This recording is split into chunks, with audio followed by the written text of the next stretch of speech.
Let's move on then to Auburn's Johni Broome. Johni Broome is July 19th, 2002 birthday. He's 22 years old. He will turn 23 in about a month and a quarter. So his rookie season will be his age 23 season. At the combine, he notoriously had like one of the worst verticals in NBA history or whatever, which is too bad. But he measured 6'9" and a quarter. So he's 6'10", almost 6'11". He's about the same height as Sorber, but he only has a 7 foot and a quarter wingspan. So not 9 foot and a half standing reach. Fairly small overall.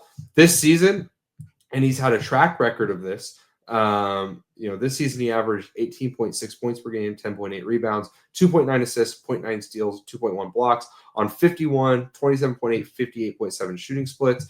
And he's done this, 2 years in a row. He's been a high minute. Last year it was actually lower. It was only 24.7%, or only 24.7 minutes. This year it was 30.3 minutes. But he's been a high scoring, solidly efficient guy. I think there was probably more intrigue after last year because he shot 35.4% from three. But a couple things that are worth noting.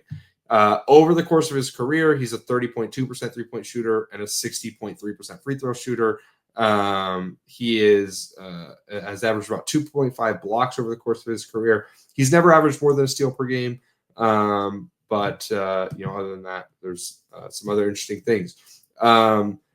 Overall, this year, Broome had a 12.9 box plus minus, had 118.5 offensive rating, a 30.6 usage rate, 53.4 effective field goal percentage, and 54.7 true shooting. Those numbers are notably worse than last year, where he had a 58.3% effective field goal rate and a 59.5% true shooting.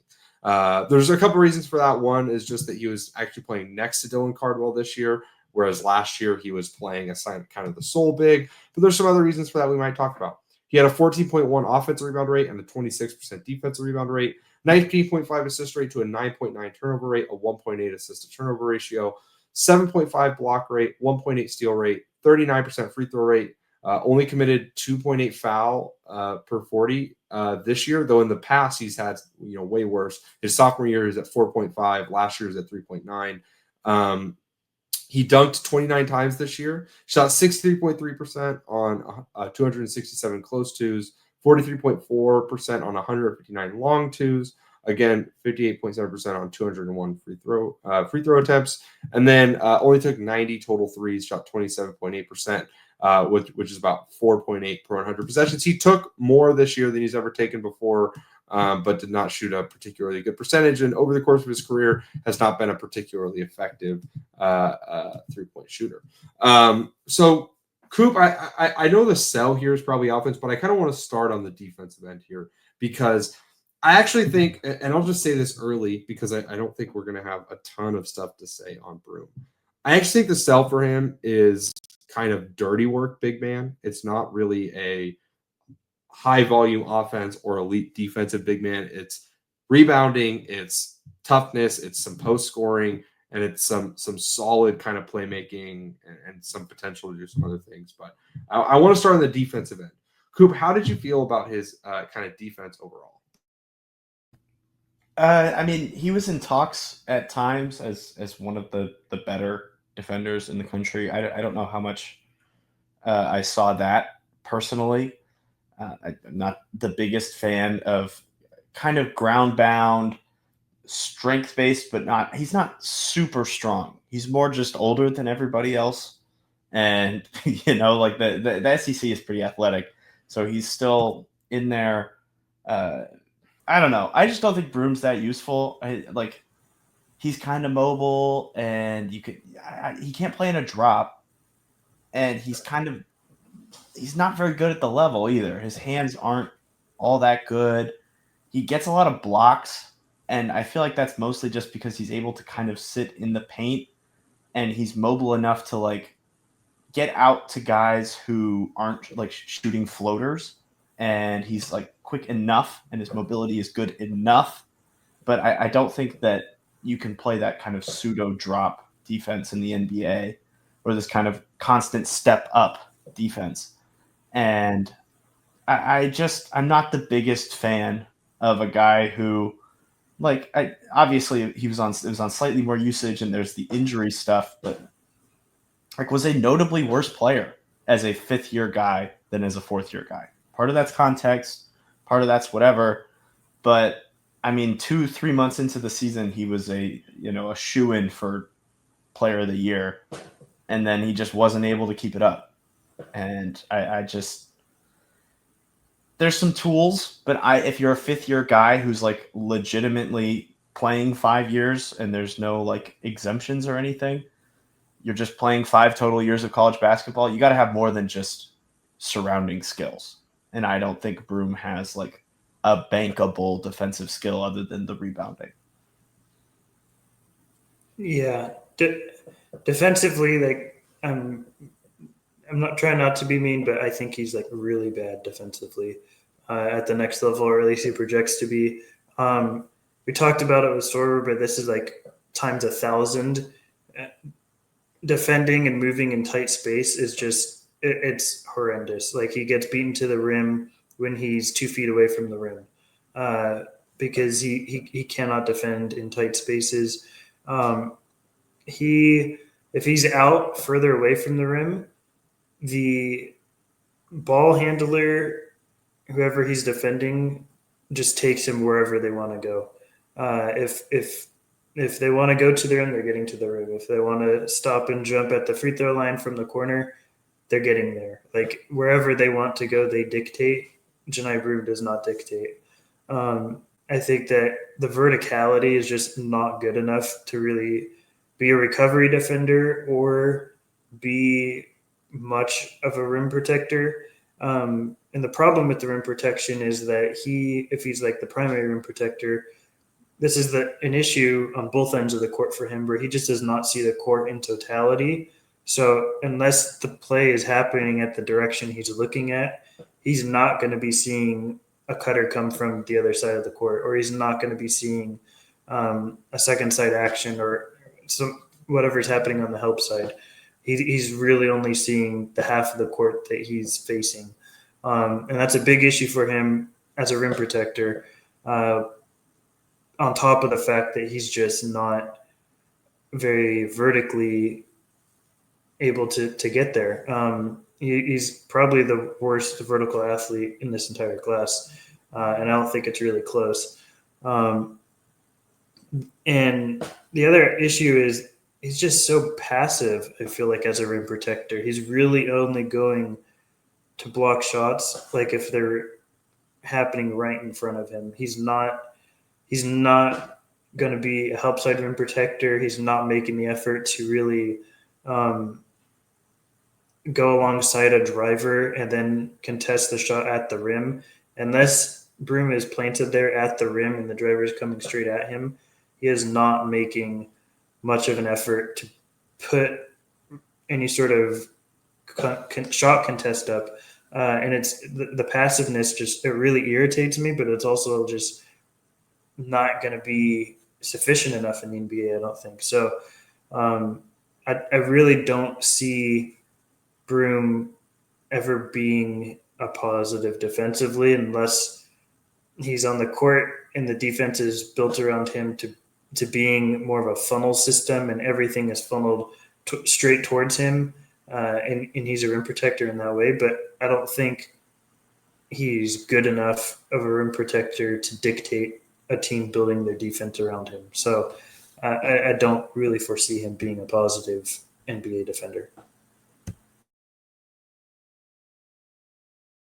Yeah, so I think I agree with you guys. I think I'm a little bit higher on the motor aspect of things than Stone. Like, I think he's willing to rotate. Like, this year, the block rate dropped because, again, he was playing with Dylan Cardwell, but he still had a 7.5 block rate.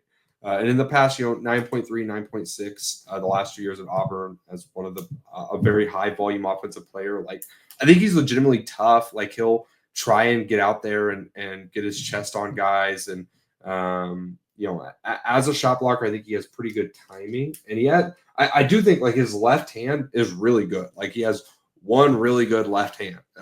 His right hand, he can't really block shots with. He can't really get deflections, but he gets a lot of deflections with his left hand. And that helps him get some steals as well, which is nice.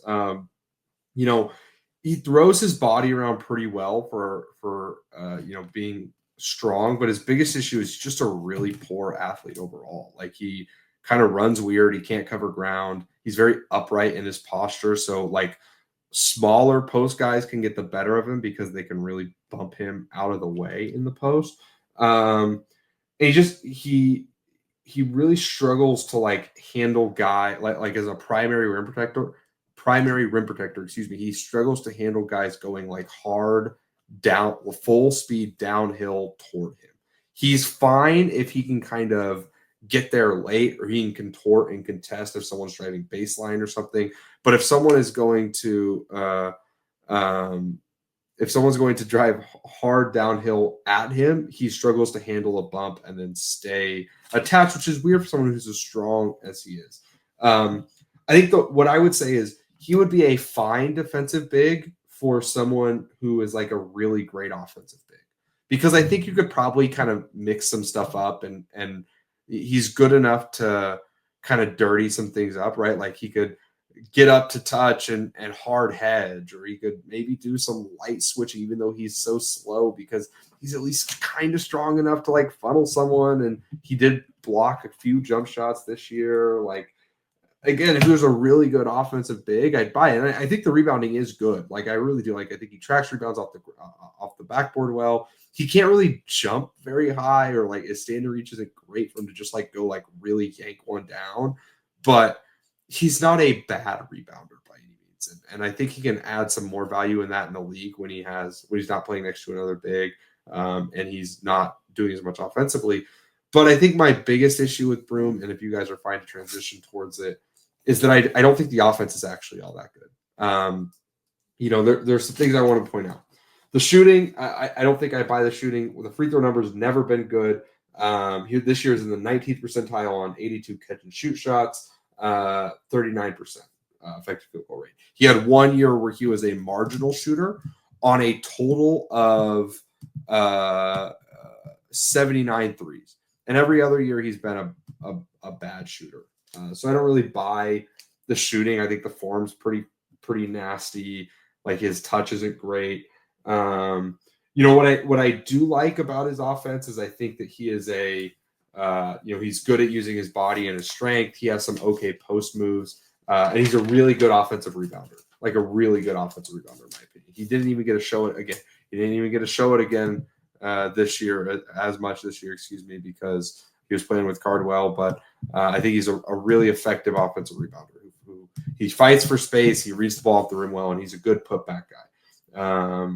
So as a stat for that, he had a 65.3% effective field goal rate on putbacks, and he got a lot of them. So he's efficient at putting shots back, and he's not the type of guy where it's not just him missing a shot and grabbing it and tipping it. Like, these are him really getting offensive rebounds and converting.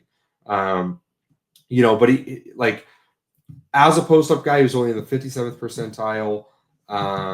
He was an overall good finisher, and he's a really solid roll man in terms of finding space and angles. Like, I think he just, like, his superpower on both ends, if there is one, is that I think he has pretty good proprioception.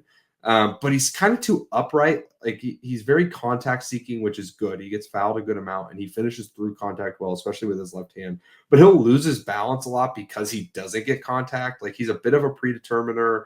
I like if he can get to a quick spin in the post, it's fine. But otherwise, he just takes forever.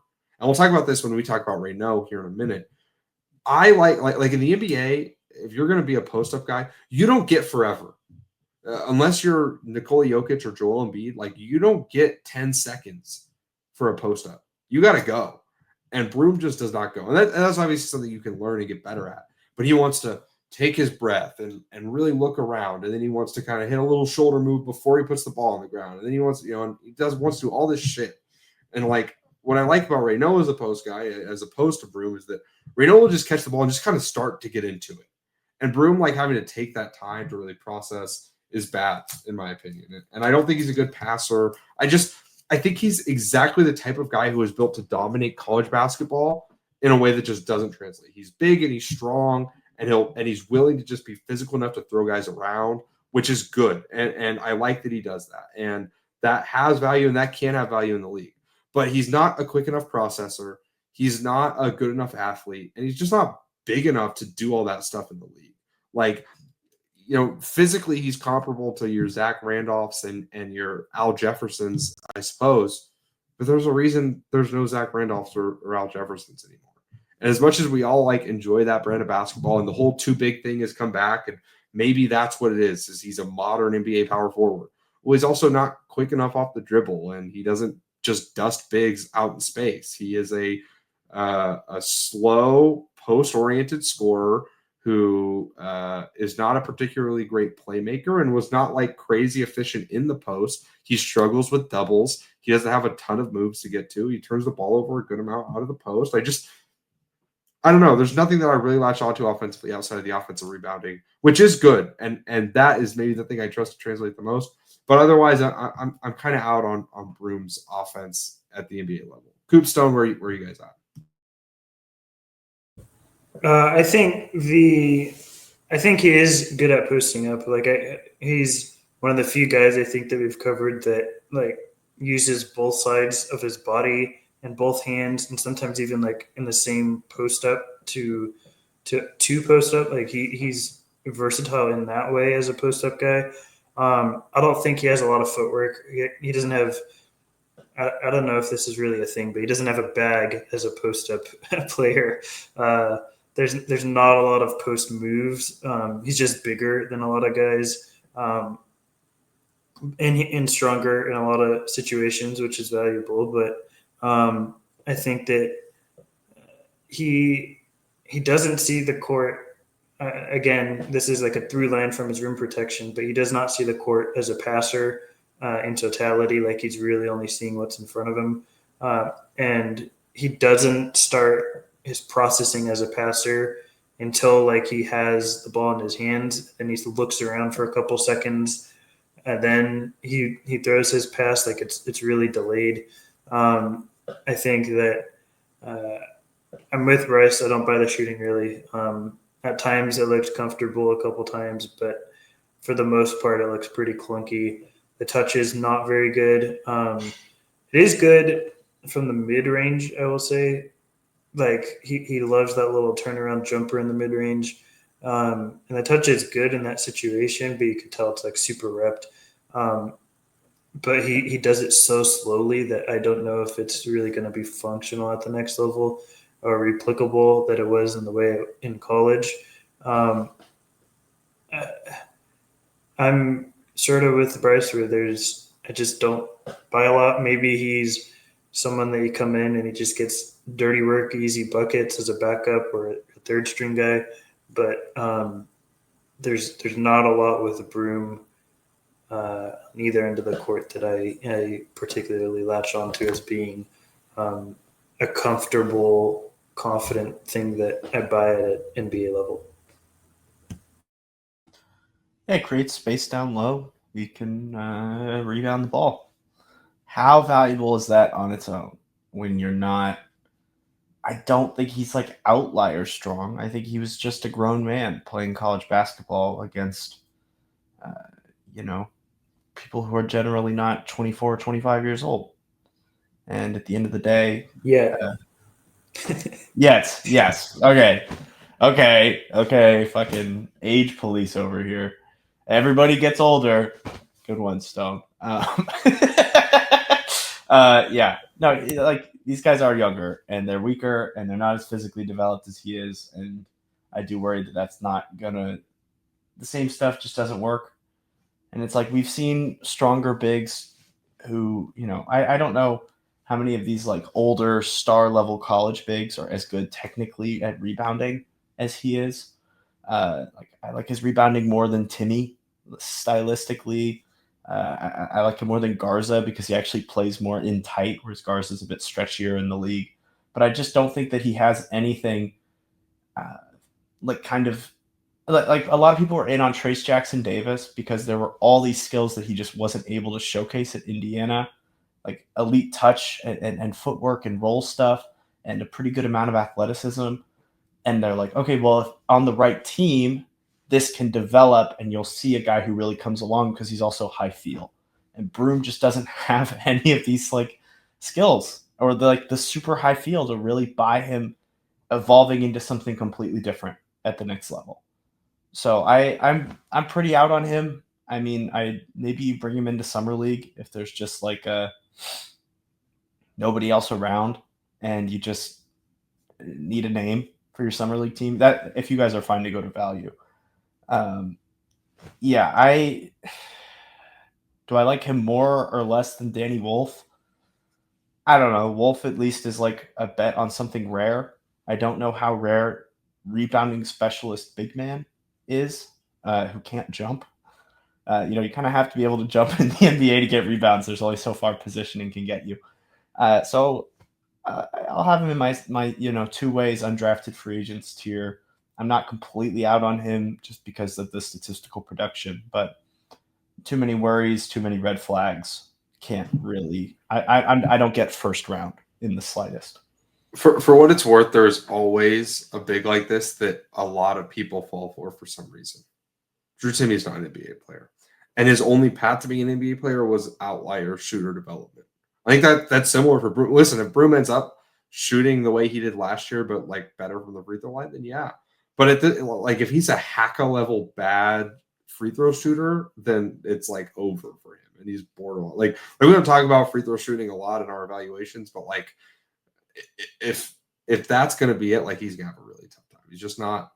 There's just not enough there to latch onto. There's old college bigs in every draft who one of their biggest paths to success is that they're more physically dominant against competition that can't be as strong as them. And as soon as they're thrown up against guys that are as strong as them, they just really struggle. Now that's probably going to happen less and less because college basketball is getting older, but that's still he's the type of guy who was able to, and he's just not outlier enough physically. Like he has the same standing reach as Drew Timme. Like that's a problem for a five.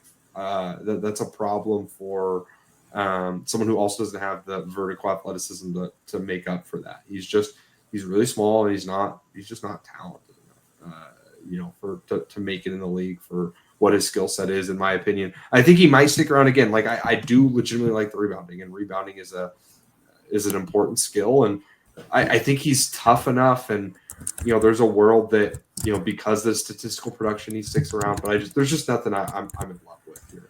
I have him below Fears and Wolf, like a whole tier below those guys, in the same tier as Nolan Traore. I'd bring him into summer league, but I nothing else really strikes me as interesting here. Stone? Yeah, I'm pretty much with you guys. There's not a lot to latch onto here, and for me, like that just pretty much takes him out of like any sort of confident draftability. For me, he's not a priority on a two-way contract for me, but he's someone I would consider maybe giving a two-way contract to. Now that there's three, if there was two across the league, I probably wouldn't.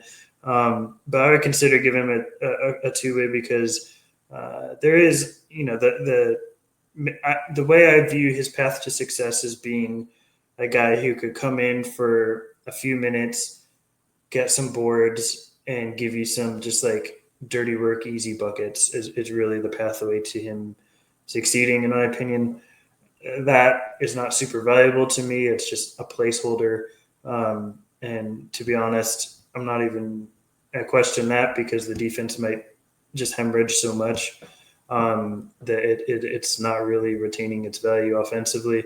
So I would consider giving him a two-way contract. Thank you so much for listening to the Upside Swings NBA Draft Podcast here on YouTube. If you want to check out more of our stuff, you can follow us on Twitter. I refuse to call it X. You can check out our website, upsideswings.com. You can follow all of us on Twitter, subscribe here on YouTube for more content coming down the line. We'd love to hear from you. Let us know your thoughts on this pod and, our process in the comments. We'll see you next time. Thank you. Sorry, I clicked the wrong button. Well, Bryce is fighting for his fucking life over there, apparently. The technical difficulties have been crazy. Yeah, This is just gonna go straight to the back of the podcast. Dude, the yeah. blooper reel. This one's going right to the beep, the blooper reel at the back.